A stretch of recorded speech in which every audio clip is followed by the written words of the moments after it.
Right, so you can see how sophisticated they end up being. Now, let's talk about Faith No More quickly before I talk about the album that I really want to talk about with you, or discuss, or give you my opinion on. They were forerunners for what we now consider to be new metal. You know, it's a combination of funk and acid jazz, and it's mixed together with obviously metal riffs and metal bass overtones. The actual stylisation of the music was very original for its time. I mean, mixing rap with a bit of metal, with a bit of funk, never been done before. So, I mean, they've laid the grounds and the basis for many artists which we now come to take for granted, i.e. Korn. The Deftones even thanked them for their inspiration. I mean, Nine Inch Nails. I mean, there's a lot of groups out there which they hold homage to Faith No More. They have a lot to be thankful for, these groups, because Faith No More, the ones who instigated this sort of sound that we take for granted now. Now, granted, some of the Faith No More albums now, when you listen to them, are dated in comparison to some of the stuff out now, but that's to be expected. But that's just a brief outline of the amount of people that they've influenced. I mean, Faith No More have done many, many things. They've even done a duet with Sparks and the Booyah Tribe, I think it was. Very, very eclectic styles of music they've had. I mean, you can't really pigeonhole Faith No More in any particular aspect of music, because they're just all over the place. But anyway, I don't want to digress too much. I'd like to just talk about this album of the year. Imaginatively entitled, because it wasn't album of the year, but why not? You know? You can name the album anything you want. You could name it best-selling album of the century, you could name it biggest pile of dog crap ever. But yeah, album of the year. So I'm only going to talk about the album, I'm not going to talk about any of the other albums, not going to talk about the shifting through guitarists, the different line-up between performing live and not performing, just this album standalone. And yet again, I've got to say, Mike Patton is really cool. Without Mike Patton, Faith No More wouldn't be anything.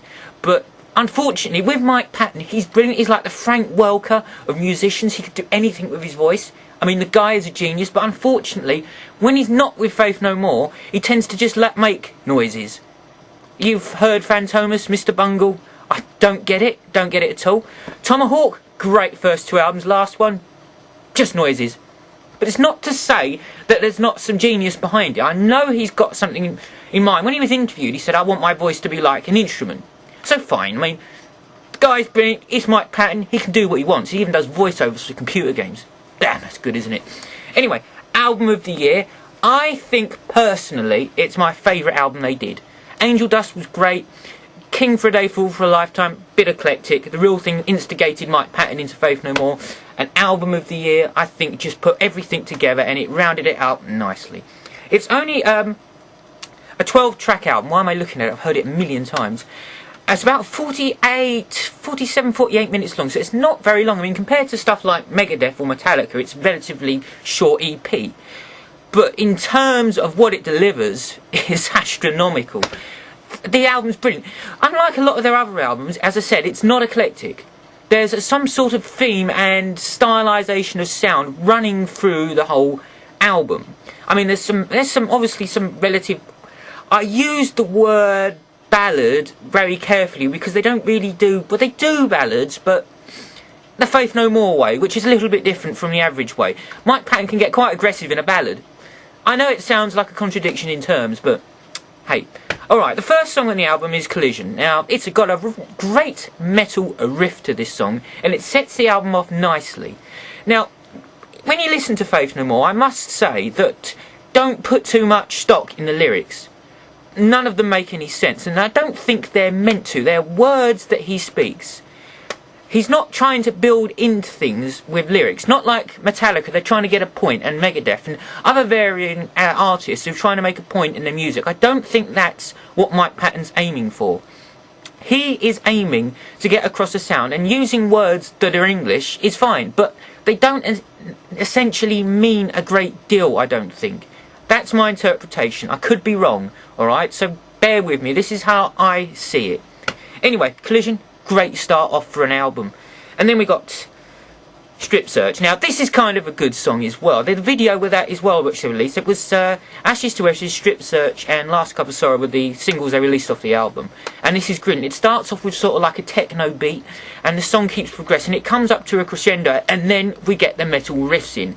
And you're really looking forward to getting a bit of metal riff, and there it comes. And it's at precisely the right time. It's brilliant. I know I sound biased on this. Well, I'm sorry, I am.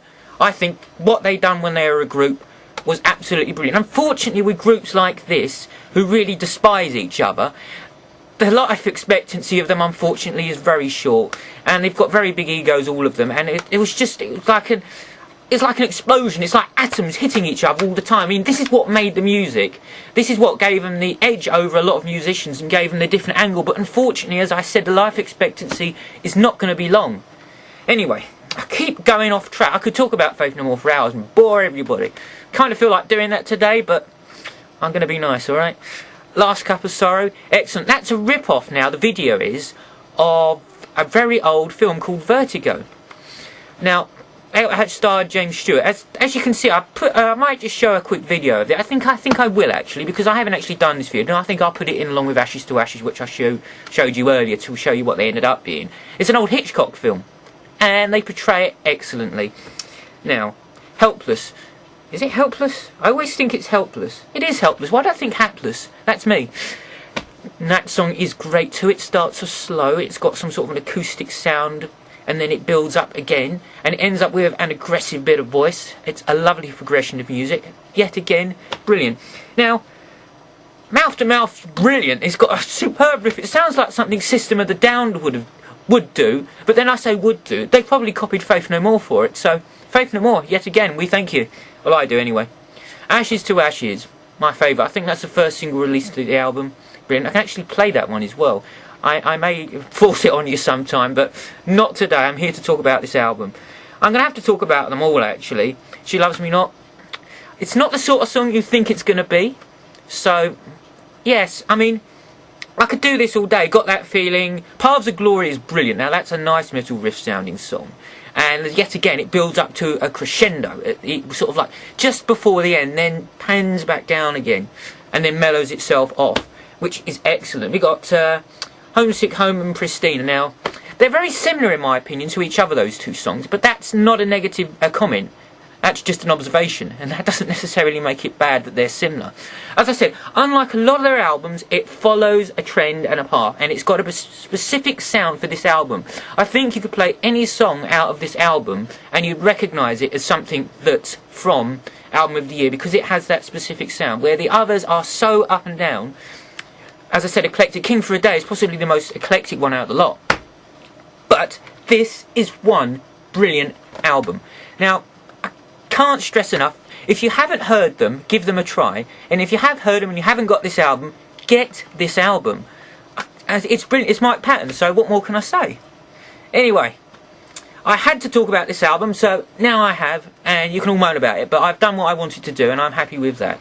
So I hope if I've introduced some people into the later Faith No More, or introduced them into the group in general, good, my job's done.